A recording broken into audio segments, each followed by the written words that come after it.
Get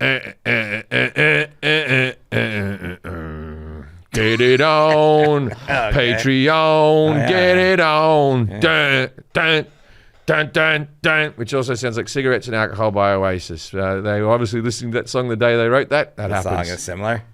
I add to the... It's one of those ones seeped in. That's what happens. Anyway, so T-Rex, get it on Patreon. Bang a gong. Yeah, bang a gong. Patreon. Don't. Now, do I have to pay T-Rex now? Probably. Nah, that's all I think. I'm I'm wearing my Jet T-shirt. There he is. There's our mate. That's him? Yeah, it's Nick Sester. Yeah, no, I met him. I had dinner with him. That's Nick Sester. Doesn't... That's our mate. We went and had dinner with him in Milan, and then just right before the show, I was like, oh no. Yeah. Using a Jet song as my intro song. Yeah. Looked like a super fan. And now I'm really leaning into it, Nick. Just wearing the T-shirt. Remember when you hit up Walker Bueller? Well, Walker Bueller has since hit me up again. But he's been injured for about a year and a half. He's got a lot of time in his hands. Though, what was it again? Walker Bueller's a pitcher for the Dodgers. Yeah. He started following me. He started following you, yeah. And I wrote to him and said something like, hey, big fan. He goes, oh, a big fan of yours. And then I said something along the lines of, hey, if you ever want 2 tickets to the show, I already got tickets to see you. But if you ever need comedy tickets, and then he just didn't respond. I thought he did a thumbs up. Oh, yeah, he gave me a thumbs up. It's even worse than he was about 21, and I was 40 at the time or something. We can be friends. Yeah. I already have tickets to be friends with you. Yeah.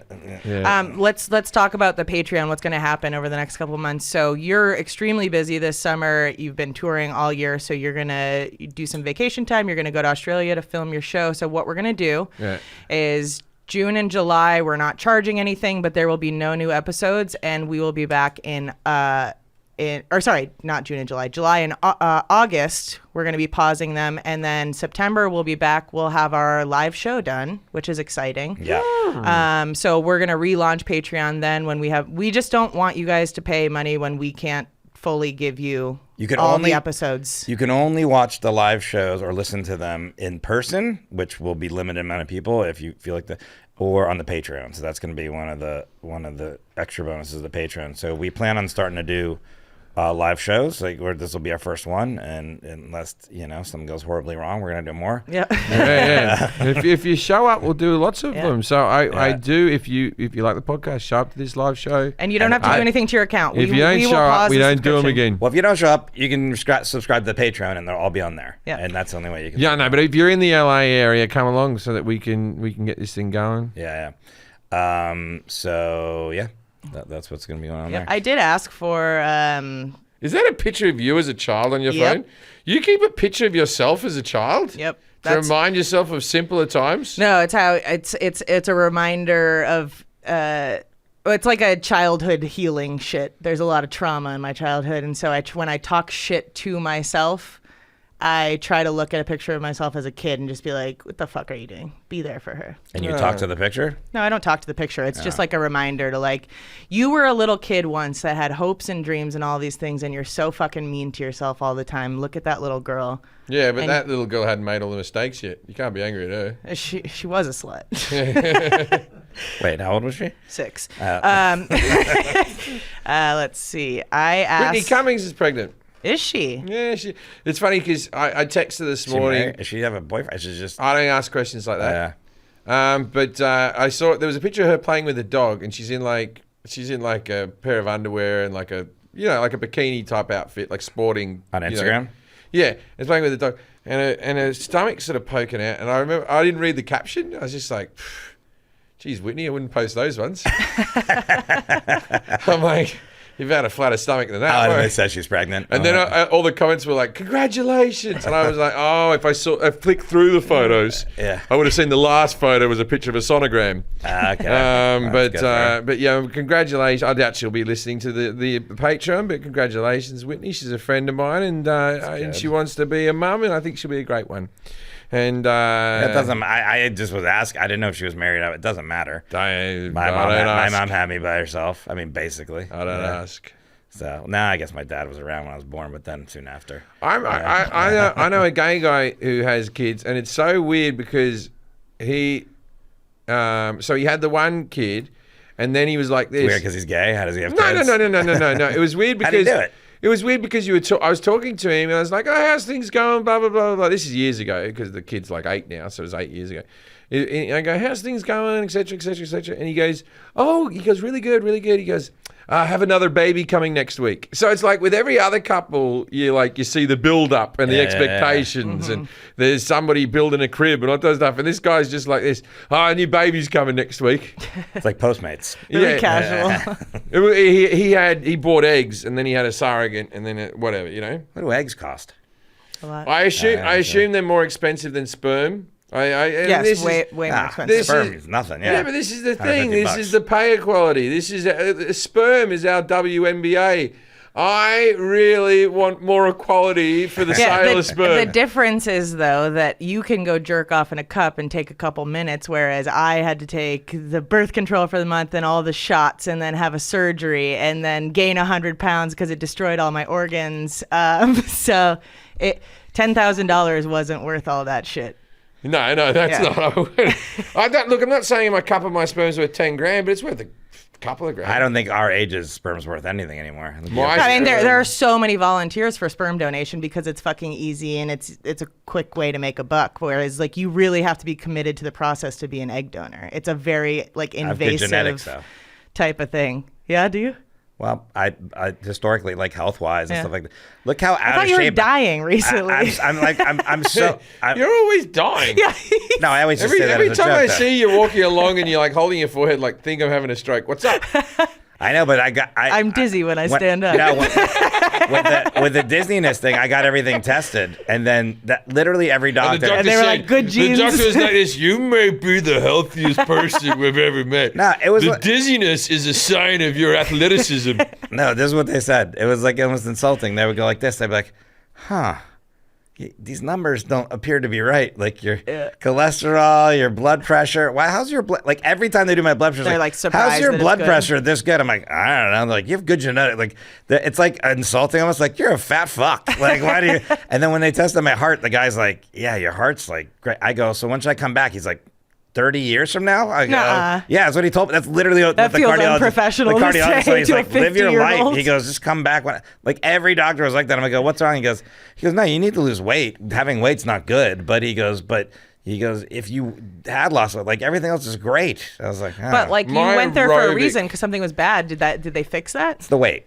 Oh. Yeah. It's not it's not a genetic thing. You know what I'm saying? Gotcha, That's what I'm saying. Genetically, they're if you didn't have these genetics, you'd be way worse. They're you're killing the blood pressor every time. People are They were like, you could still be a it's skateboarder. really good. Your blood Forrest. pressure. They always think it's gonna be I'm like, I don't know. I'm pretty chill. So Yeah, I just had blood work done 3 days ago.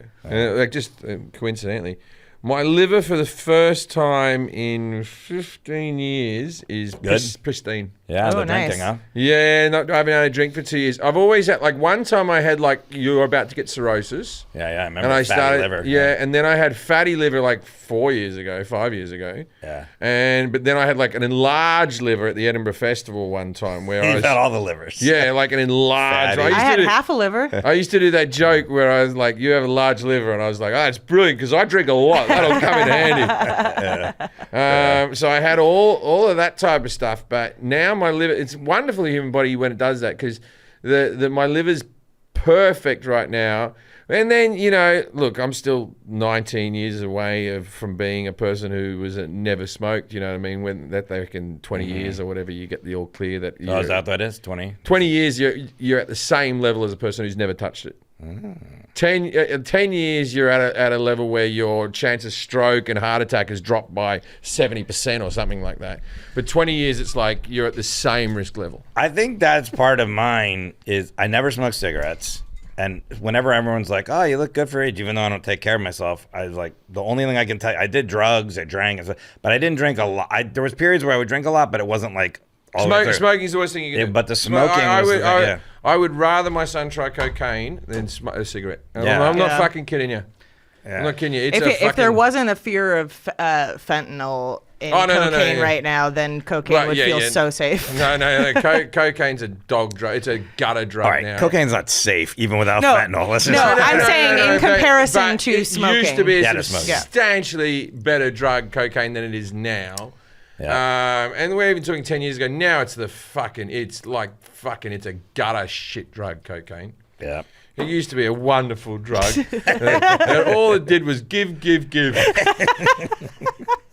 Never took from anybody. Yeah. If you had a good heart or a bad heart, didn't matter. Always a good time. Yeah. Len Bias. Peak athlete. Yeah, it's funny. Okay, so what drugs would you say are fine for you? Mushrooms. Mushrooms are fine, yeah, I Yeah, agree. because even better than weed, because weed, if you're eating weed, I think you're in a much better thing. But the smoking can be bad because then, it's still smoke in your lungs. So if you smoke weed every day, you're going to still, arguably get some of the other effect.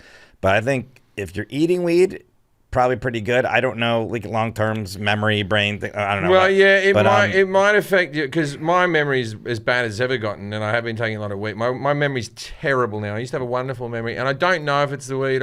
Or it could be speed getting older. It could be a whole if your testosterone drops, which as you get older, that affects your memory as well. I think mushrooms though. Yeah, I think mushrooms. Yeah, and again, not every day, but I mean, like the thing, mushrooms and. You could just do mushrooms with your friends and laugh and have a good time, and there's really no ill effects to it at all. You're not going to have a hangover of it or anything like that. But you can also do it therapeutically. There's plenty of people that do take larger amounts of mushrooms. They kind of deal with some of the issues they have. I mean, it's like in the similar way people use ayahuasca and stuff like that. But I think that mushrooms are probably the best overall. I've always wanted to try ayahuasca, but so turned off by the idea of shitting my pants and throwing up that I'm like, I don't know. Yeah. I thought you just throw up. You shit your pants, too? Yeah, I mean, a lot of people do. I think Tommy did. I think Tommy threw up and shit his pants. By the way, Tommy won a daytime Emmy. Did he? Yeah, for his show with Killer Mike. The Killer Mike show on PBS? Yeah. Well, I don't even remember the name of it. It's the Killer Mike talk show, yeah. Yeah. That's killer. Yeah. That's killer. Good for him. Killer Mike talk show. What did he take? But you haven't done ayahuasca, right? No, I haven't done it. Love and respect with Killer Mike.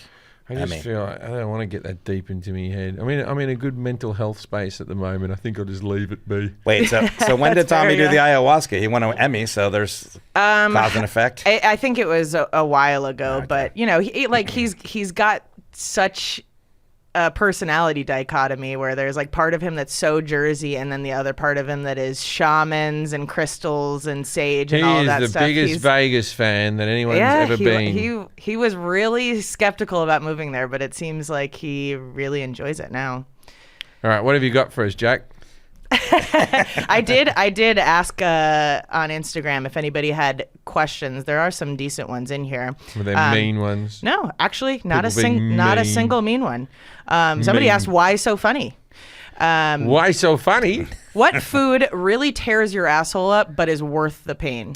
Okay, there's a few different options. options. For Jim or this is just a regular? Anybody. Somebody is asking of the podcast. Yeah. Oh, okay. All right. Whenever you get chili flakes in oil, like chili oil that has the actual flakes in it, sometimes if I eat that, I can get a flake that just sits on a hemorrhoid and really gives me pain. But normally I can get past it and it'll be all right. And I love chili oil on dumplings and stuff like that, or Asian food. Big fan of chili oil. Keep it in the fridge at all times, put it on fucking everything, and then 1 in 20 times it causes me trouble. But here's one that I gave up that now that I know the recipe, I'm like, why is this?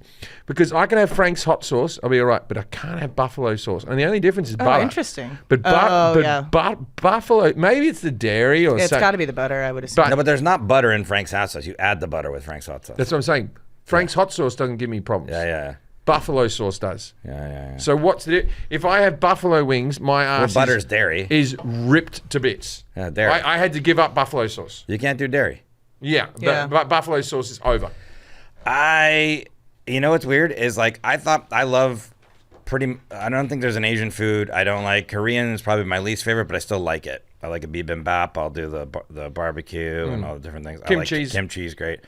But all Asian food I like. But there's certain times I'll eat Asian food and I'm just done, But when we were on the Asia tour both times, I never had a problem ever, like as far as my ass or toilet, whatever. So I think something with American Asian food. There's something in American food, in fast food, I don't know, with little chunks of plastic or whatever the fuck it is, but I have a more irritable bowel in America than when I was touring around Europe. I was eating fucking shit in Europe. This is why I'm so fat is fucking, I ate one day like 3 bratwursts that were like this long, then a cheese chunk. In Vienna, you had how many bratwursts in 48 hours? 8. 8 in 48 hours. Yeah, plus other food. That was so good. There's the Kaiserkrein with the cheese. Yeah, the Kaiserkrein with the thing, and that's like the best sausage on earth. Yeah. And we were very actively talking, me, you, and Amos, about opening one up here, but I don't know if people would enjoy it. We were floating in the lagoon in Iceland, talking about opening up a sausage place. I'm not serious about it. I don't think the money is. Yeah, but you've got these other places. You got like Dog House and all that sort of stuff, and they go, "Oh, we have a bratwurst." Not like these fucking things. They take the bun. These Austrian. They have a spike that's warm. They have this metal spike that's warm, and then they shove the bread in it and get a hole. Before they put the sausage in, they put the mustard or mayonnaise or ketchup or whatever you want in the hole. Then they shove the sausage in there, and it's like sealed in there, and now you don't have your hands dirty. Yeah, I like that. And they're all you couldn't find a bad one in Vienna. You're like, how's that one in the corner? Just go there, it'll be good. Yeah. You get it and you eat it. But even without the bread, they would just slice the sausage up and give you a little wooden fork, and off you go. But anyway, my point is, there's something. If I got to figure out what there's some food that like at least once a week in America, I'm squirting out my asshole, and it doesn't happen in Australia. It doesn't happen. I don't know what food it is. No. This is something. There's some chemical that doesn't. This isn't a. Yeah, it happens to me too. It happened to me the other day, and then I was like, where was I going? I was going to my friend's house, Jimmy O Yang, for his birthday, and I was like, I feel my stomach's messed up, and I have to go to a birthday party. I know his house. I know there's going to be the one bath. Like, I already know what's the system, and there's going to be like 34. I'm like, I think I'm doing okay. And then I get there, and I was like, shit, here we go. And then I had to like go in the bathroom, open a window, do this, all that. And make sure no one was there so I could run out so no one could see that I shit in there. And then he had a guy making tacos in the backyard, and then I couldn't eat that. And then my whole fucking day was ruined. I don't know what it is either. You couldn't eat the tacos because you had a shit? I still ate them. Yeah. But I didn't want to because I was like, man, I'm already having some stomach issues. I shouldn't throw the tacos on top here. But you can't resist it was a pastor and a spit in the backyard. You're not going to not eat that. So I hope that answered your question. Somebody else said, sorry, Jimmy, I cleaned up everything. Don't worry about it. Can you talk about what it's like being a dad? He said, I'm almost 44 and thinking about being a dad. Can you talk about what it's like? Being an old dad is what he wants to know. I'll take this. Somebody older. Okay. What it's like to be an old dad. Well, I'm not a terribly old dad, but I'm old enough that I fucking feel. And he's saying a 44-year-old dad. Yeah. If this is his first kid, I feel a bit more worried for him than because I became a dad for the first time at 35. Right. And then I became a dad again at 44 or something like that, right? And the 44, it's harder because you have to run around after the bloody kid. Your body doesn't and all work that as type well. of stuff. And you just don't have the energy. Like, I remember doing a little bit more with Hank than I do with Charlie. I do a lot of games with Charlie that involve me laying on the couch and acting like I'm dead under a pillow. I didn't seek. Yeah. Oh, yeah. He comes up to me and then I got a blanket. I'm like, let's hide in a cave. I do a lot of that. But also, so my son is now the little boy. He's so with Hank, I remember I bought him a glove. I bought him this son. My new kid has a focus on baseball that's really bizarre. He's good. Yeah. Yeah, but really, I know. He walked up to me. He had a catching glove in his hand, and he walked up to me with a glove like this. Like my 1.5-year-old who can't talk literally came and went, let's play. But catch. I've seen him swing. His swing's good. Oh yeah, he swings for his age. He's not even 2, and he's like, I mean, who knows? I think that's the like, benefit because like Hank is so hands-on too. Like he really loves Charlie, and so you don't have to give like for this guy having a first kid at 44. That's the whole thing. Like they have to give 100% of the attention. Okay, so Hank's only with us every second week. He's with his mother the rest of the time, And the weeks that we have Hank, much easier than the Right. weeks we don't have Hank in the house. How does he helps out? Yeah, because he wants to play, It's he more loves him, helpful to have Hank in the house Yeah. than not in the house. Hank isn't an extra burden or anything like that. Yeah, he's just great He's to a have. good around- kid, Yeah, yeah. he's just great to have around the house. And then we watch TV and play video games and that type of stuff. And and then we have a swim in the pool. We're all good. Next question. Well, I no, but okay. So Okay. there is a woman that I was not really dating. We were talking whatever, and then she asked we were talking about kids and stuff, and I think I'm too old to have kids now. I can't. Oh, have you're them. not too old, but I would be think there is a point. exhausted. I think there is a point too where it becomes you get to an age where it's selfish to have children. Like even if that was your dream to have children or whatever, if you're at the point where perhaps you're less likely to see your kids graduate high school or get married or anything like. And I'm not saying 50 is that age, but like when I see older men who are like I'm 72 and I'm trying to have a baby, you're like what the fuck are you my doing? advice for anyone who's going to have kids, if you're on the fence about it, don't. Mm-hmm. It's not easy. Better to regret not having than regret having. It's not easy, and but unless you have like a partner who is ready to go, like look, I've done it with 2 different women. It was 2 different experiences. Yeah, for sure. I got great genetics. Somebody asked, what panel show would you have wanted to participate in the most while living in the UK? I participated on all of them. Okay, so which one was your... I was on 8 out of 10 Cats. I was on Have I Got News for You. I was on Nevermind the Buzzcocks a couple of times. Graham Norton. Graham Norton's on a panel. When they're talking panel show, they're talking about like, and there's Oh, a question, yeah, and the yeah. comedian. That's like a late night show which has panel. The ones that I didn't do are the ones that have been invented since I left there. But I'll tell you the one that I thought I wasn't very good at 8 out of 10 Cats, but I'm friends with Jimmy Carr, so it was all right. But James Corden was sitting next to me, and I don't, he every time I told a joke, he fucking cut me off, man. And then there was another one that I did. I crushed. There's footage of me telling the South African Coke story, which is the first time I was ever on TV was Nevermind the Buzzcocks telling the cocaine story, and Jeremy Clarkson. It was one of my things that picked me up in Britain. Jeremy Clarkson, the host of that then Top Gear, the most popular show in the world, was the guest host on the show. I had him in tears, and so it was like that moment that I went on a late night show and I rolled the dice on something a bit risky, and it was about taking cocaine in a South African gay nightclub. Let's see if I can find this. What because then here we go. Was it risky just talking about cocaine? Because No, this is the first. I've been wearing it all. This is my first ever TV appearance in Britain. Taking all the before we got to the consumption. I was in South Africa about 2 months ago doing gigs out there in a gay nightclub in Cape Town. Oh. And I'm chatting to a whole lot of lads at the end of the bar. And I'm pretty funny, I think. And one of them's gone, "You're wasted, aren't you?" And I went, "Yep." And he goes, "Do you want to come to the toilet with me?" Now, I think he's offering me a line of Coke. Well, So I go in there first, beckon him in. Then he comes out, he pulls out this great big cock. They cut a word out there. And he goes, "Do you want some Coke first?" And I went, "I only want Coke."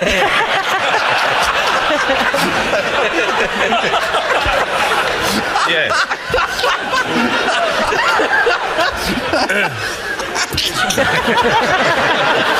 Well, the problem is the South African accent. Coke and cock are very similar.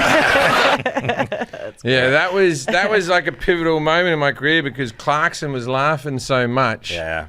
that it was like it was a cool thing. Yeah. And so the girl that was on the other side there, she was Trisha Goddard. She was like the daytime Sally Jesse Raphael or something like that in Britain at the time, and she was just like thought I was the most outrageous man in the world. What part were you worried about? Coke? I had no intention of telling that story. Yeah. I do that as a stand-up routine after that, but it I know. I remember this. literally the story had just happened 2 months earlier. What? I didn't think it would make the edit. They usually pre-approve the stories and stuff like that on there, or no? No, I just hadn't planned on ever telling it. I didn't have it in my back pocket. Yeah. Someone said something about drugs, and I was like, "Oh, we're allowed to talk about drugs," and so I gave it a spin. But apart from that, I couldn't tell you one other joke that I did on that show. And it's funny, I look both fucking fatter and balder than I do now. Balder, yeah. Yeah, I look fatter and balder than I do. That's how you look when I met you. Than I do now. Yeah. But there's not a world where that jacket could even slightly fit me now. So it's like I think I've gotten money thin. Yeah. There's a thing. Yeah. There's like I look at pictures. There's pictures of stuff back. Well, it's the drugs. Like when you're on drugs, like even you look like puffier, but you're skinnier. Yeah. Because there's pictures of me like when I was doing a lot of drugs, and I know the shirt. Like there's a couple shirts I still have somewhere in the back of my closet, and I couldn't fit in those in a million years now. And I look terrible. But I'm like, that shirt, I was skinny then. Yeah. No, that leather jacket I still keep is like just a thing because I wore that leather jacket. It fucking stunk. I wore it so much that I sweated through the armpits. There's a hole in the armpits from sweat through leather. That's how you look when I met you. Yeah. And speaking of meeting, there's a question that says, how did you meet everybody in the crew? I don't know if I remember how you guys met. Forrest met. Forrest was opening for me in Florida, and then he just came again to another gig, and then I started requesting. I didn't come to the gigs though. Like No, you were booked for 2. Is yeah, what I mean. No, 3 though. It was like 3. I think I requested the third one though. No, the third one. By the time the third one is, this is what happened is you said, hey, I got to go to Fort Lauderdale. You want to give me a ride? Remember? And I said, yeah, I'll give you a ride across. We were on the west side of Florida. We went to the airboat ride. Yeah. We went to that thing where the guy was holding the gator. That Yeah, I had a really remember. high voice. But Yeah. he looked like really manly. It's like, this is an alligator. A snake. And you're like, what the? I remember you're like, that's not the voice I thought was going to come out of that guy. He was like, be careful about your And then you started requesting me. Yeah. And then you started requesting me to work on the East Coast. And so it was just like this happenstance of thing. That's cute. Yeah. So I don't know what this question means. Who's winning this State of Origin series? I believe Queensland is up, but I haven't been following What's it. State of Origin? State of Origin's a big rugby league competition between New South Wales and Queensland. Although we have the Ashes on right now, which is the big cricket competition. It only happens every few years, and it's against Australia and England, and it's for the smallest trophy in the world. The trophy's about that big. Oh. And but What's it made out of? Oh, it's a little wooden trophy, but it's filled with ashes. From ashes that were burnt. I forget what the story They is. burned some cricket stumps. The British team were playing bad. They were throwing the ball at the Don Bradman's head, who was like our Babe Ruth type of thing. And so the Australians came out and burnt the stumps, and the ashes from those stumps are the trophy, and it's a little tiny trophy like that. Don't you beat England every year though? Aren't you better than them? We just had a collapse on day 3. We were only in the first game. It's best of 5. And on day 3 of the first game, we had a collapse. I don't know, but it looks like England are going to win this first game, but I'm not sure. Oh, I thought you guys were just better. Amos is watching it like live on TV. He's actually watching it. Yeah, he's way in there. Anytime. What is I'm did on that his play on Instagram ESPN, story. I assume, or something like No, that? you'd have to buy. Yeah. There's a channel called Willow or something like that on cable, but I'm sure he's looking at it illegally. I have his illegal thing. Plex. I don't. I'm not using it. I just have it in the bag. It doesn't work anymore. Yeah. All right, let's do one last one. Is there any special name from another comedian that stands out to you as being like, damn, that's fucking good? The name of the special? Yeah. Name of the specials. I always like ones that are single words. Okay. Delirious Moist. and raw and all this type of stuff. I know my least favorite one. Which? By George Carlin, and it's one of my favorite specials. But Jammin' in New York has always bothered me as a name. Yeah, I love that special. That's like a great special. That's where he talks about the Jammin's such a environment and musician thing to say. It would sound like it's like just, I always rubbed me wrong. Even when I was young, I was like, but I mean, it's a great special. I do like that. So Louis C.K. had one called Hilarious. I think I thought, what's his name? I just gigged with him the other day. He's brilliant. Jeselnik? Anthony Jeselnik, Hopes and Prayers was a very good name. Thoughts and Prayers or Hopes? Thoughts and Prayers. Thoughts and Oh, Prayers. yeah, Thoughts and Prayers is definitely Hopes and Prayers is my new special. Hopes and... Aaron, where are we at time-wise? 33. Okay. Next question. Okay. I guess we'll do somebody I was asking about your, let's see. What high tops are you wearing in your new tour? They're plain white. Are they Converse? Oh... Yeah. Well, what do you Fashion mean my advice. new tour? Like I wear different sneakers all the time. Yeah, the all white ones. I know what they are. Those are those Converse. Yeah. They're called the noise cancellation all white Jordans. Oh, I thought they were Converse. Wait, really? Noise cancellation? I have all couldn't white. tell if it was a joke. In my new special, they're Converse. Okay. They're Converse. Oh, maybe that's what they meant. Yeah. I bet she didn't.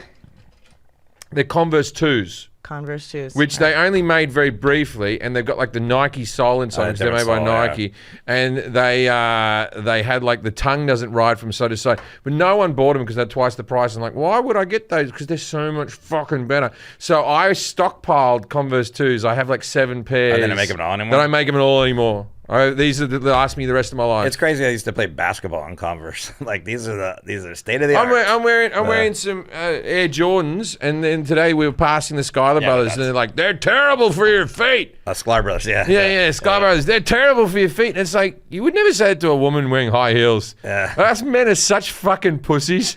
You see those? You shouldn't wear those shoes. Well, basketball shoes now are like so padded. But even if you look at like, so Michael Jordan wore the original Air Jordans, and they're then flat. and then like 10 years in, he got another pair of Air Jordans, and he wore the original ones just for a game, just to be kitschy, and his feet were bleeding. Why didn't they bleed 10 years ago? Because you get older. There's calluses and toughness and young and they remember there was those Reebok pumps.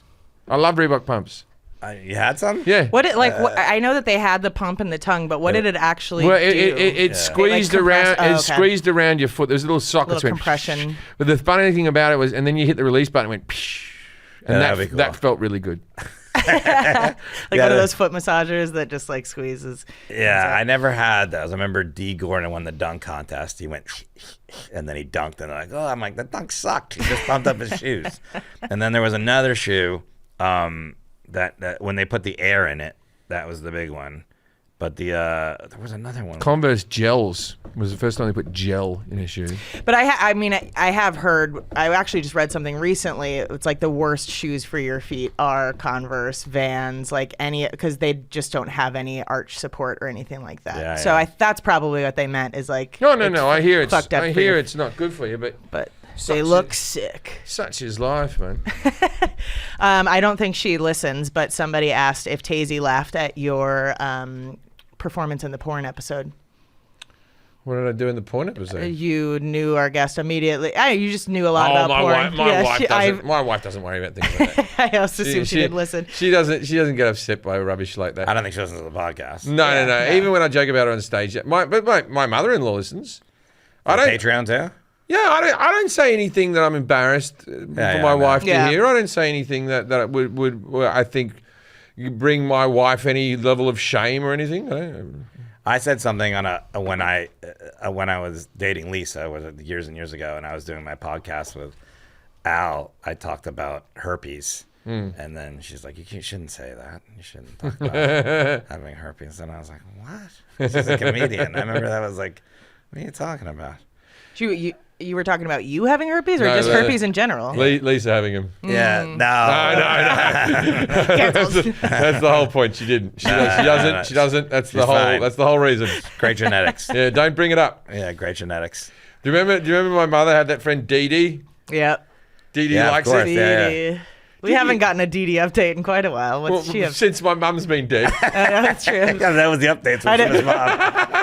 Yeah, they all came to a grinding stop 3 years ago. Why isn't Gary keeping up? 4 years. Yeah, 4 years ago. Been a while, Yeah, but Dee Dee likes it. Dee Dee likes it. I remember bloody Dee Dee. Oh, my friend Dee Dee rang me up and she says you say horrible things about me. My brother incidentally had a go at me for bringing up the horse thing the other day, which I thought he came out of it very funny. Why, you didn't like it? He said, I'll do the voice. He went, you're fucking talking about me the whole bloody time. And he goes, whenever you mention me, I think he secretly likes it. He goes, whenever you mention me on the fucking podcast, I get fucking like 20, 30 texts. You know what I mean? No, we're doing well. Yeah, seriously. But that's the whole thing. I've got to the stage, when you get to a certain level of the entertainment business, not even fame, just a certain level of you've been on TV. So I can be on Fallon. Not a single friend or anyone will text me. No one. Nothing. Yeah, because it's like it's not special to you anymore. I'm on TV all the time. Assume, I'm on TV all the time. And so it's like I got one mate who texts me after each one of the game shows, and he goes like this. He goes, "I've got 4 questions. I've got 3 questions." He keeps me up to date on his questions. Anyway, so my brother's like, "Oh, bloody people ring me up and go, did you really do this thing about the horse? Did you really do this thing about the horse?" And I go, fucking Jim, he just makes things up all the time, make me look like a fuck. Nah, and then he goes, you say all these bullshit things in the podcast, and then I reminded him of the story. I went, well, that happened. Yeah. And he's like, well, I go, Pete's Ridge. We went down there. Remember they bought the 2, like maybe I embellished a little bit with the weeks of the date, but we definitely filled out a form saying that we'd ridden on horses thousands of times and we got the wrong horses. The skeleton of the story is fucking accurate. I mean, I think he would be really disappointed if you never brought him up again. Oh, if I never bring him up, I'm in trouble. Yeah. My other brother doesn't like me bringing him up. He hated. My other brother was on that cop thing. He came out of it beautifully. Yeah. And he hated it. And that now I think he's had some positive. You know, my brother has tried to arrest people, and someone has gone, "You Jim Jeffries' brother? Seen you on a fucking thing." Wow. Because, you know, like 3 or 4 million people watch that clip, and plus the TV viewing and stuff, and most of them would have been Australians. So it just stands to reason that if let's say 1 in 20 Australians saw it, my brother's arresting someone. Because he came out good in it. You came out like the dickhead. Yeah, I came out like the dickhead, yeah. And he's like, "You fucking made fun of me. You made fun of me." But then I thought he got a little bit, then people like said they liked it. Yeah, people said he liked it. He calmed down. Yeah. But people don't want to be in the limelight, do they? Yeah, it's not like that. It was never my intention to be on the podcast or anything like that. It took me a long time to get comfortable with the idea of doing any of this stuff because I've always been more like, I want to stay back here. Well, it's also people have memories of things that are different from your memories. I'm not saying my ones are correct or whatever. Like, so my dad, I did that thing on Spotlight and Channel 7. I still haven't watched the interview because I know I was a bit fat in it and my hair's a bit darkly dyed and I just didn't want to, I can't look at myself. And I know you guys I know you watched it because you said I don't watch it, yeah. And so there's the beast. There's a bit where I talk about, my wife watched it and I didn't watch it, but there's a bit where I talk about my dad and the bit where I show my dad. No one's been more supportive of my career than my father, but I told one story of when he said, "Oh, you probably shouldn't do this anymore," which is probably the same thing I would do to my son if he died as badly as I did that night. And my dad was like, "I've always been supportive of you." He was really upset. I've said so many jokes about it, but he goes, "Why would you say that I was not?" I go, "Well, that wasn't that. It's just, this is one story," and he doesn't obviously remember that happening, but it stuck with me. You know, it's like my son always brings up. There's one time I was still drinking, and I was in a fucking bad mood. I was going through an emotional crisis in my life, and I brought my son chicken. He was like, this chicken, I don't like it because the meat's not. And this is the only time I swore at him. I went, "Eat your fucking chicken." Like that, right? And he still brings up that time that you held at me and said, "Eat my fucking chicken." That's why, like, when anybody tells me and I'm something like, you wouldn't have lasted 5 minutes with Carolyn Nugent, mate. Don't worry about that. Like, that would have been a good day in my childhood. She doesn't call me Jeffrey. Yeah. No, but people, I mean, everybody is a sort of unreliable narrator because our memories happen, they form when something is important to us. So, like, if you get in a fight with your parents or whatever, often your parents will be like, "I don't remember that happening." It's like, yeah, because it didn't change the course of your life, this conversation we had. So really nobody knows what's going on. Memories aren't real. Yeah, memories aren't real. Yeah. They're not. It's not. As I said, every time you meet someone after a gig, they have a story about you, and then it gets embellished over time, and then the story becomes a lot. I wouldn't believe anything that anyone said about anybody ever. It's honestly true because everybody's perspective is so, like, even watching reality TV, you watch a scene play out and then you watch the two people in their separate interviews and you're like, that's not what fucking happened at all. Like, I don't even know how you leapt to this logic, but then they continue to tell that story and it's just like, man, it's like, your version, truly my version, nothing. Yeah, nothing is fucking real. It's crazy. All right. It's the worst. I'm not even going to get into the details, but I had a person that I thought was my friend and I was friendly and did like a bunch of like nice things for her, and that person just out of the blue was like, "I'm not comfortable with you in our relationship anymore," and just like it was like really weird. So I was just like, okay. I just had like a weird and I don't know what stories they would be telling. And the nice things Forrest did was massage her feet while she slept. Like, he didn't have to do that. No, he had to break into the house, get her socks off, Yeah. Might have been a Make woman, sure might have been a she guy. Put some make care sure and she effort was into asleep it. with a Yeah. hammer. Yeah. Might have been a woman, might have been a guy. I don't know, but I think about it sometimes, and I'm just like, what is that person saying about me? Like, I know what I did. I didn't do anything. Like, I was like, oh, what the fuck? I'm just gonna go live in a hole by myself. Let's all go to therapy right now. All right. Good night, Australia. Play the outro music.